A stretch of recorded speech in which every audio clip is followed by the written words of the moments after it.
house.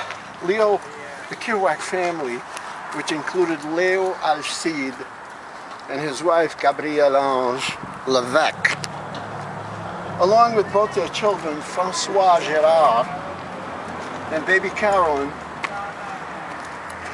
moved to number 7 downstairs, and they lived there for 7 years.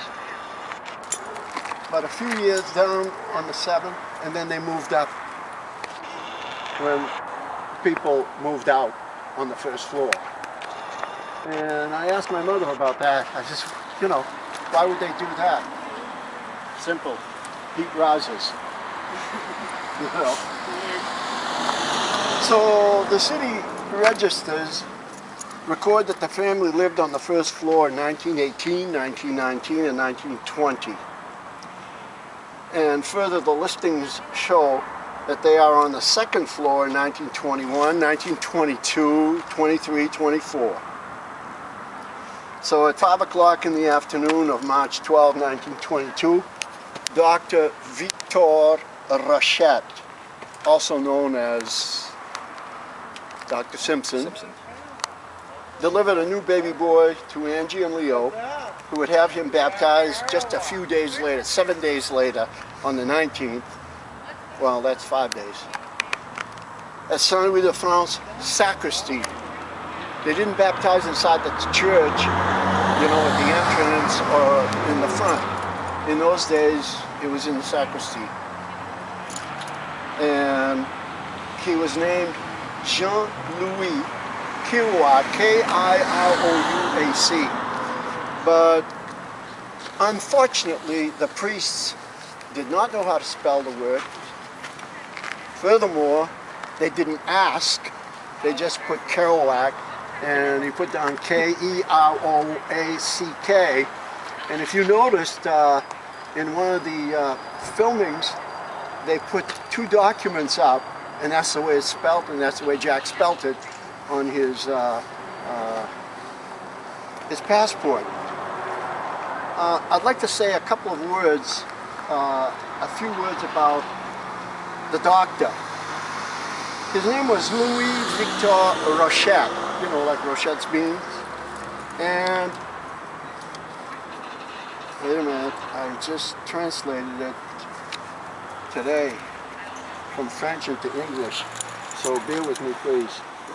So, AKA Dr. Simpson. He was born at Saint-Barthélemy in Quebec on the 21st of August, 1862. He went to high school and college at Berthier and Joliet, and then went to a medical school that probably doesn't exist anymore, but I'm not sure where I should, locate it. And it was called Victoria University of Montreal, where he got his MD in 1887. Which makes him 25 years old.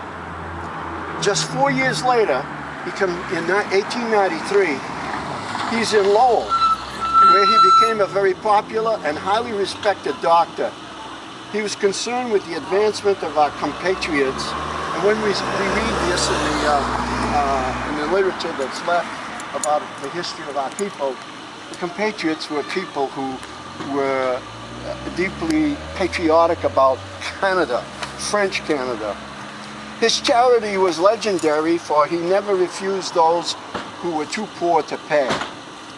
Now, L'Étoile was a French newspaper in those years, and on Saturday, June 7, 1930, published the following. Saint-Jean-Baptiste was filled to standing room only with a crowd of worshippers who went to his funeral to pay their last respect to him who walked among us, sowing but goodness and charity. Now, I got 2 interviews that I did with his granddaughter and with my mother about this gentleman. And his granddaughter told me that she remembered him,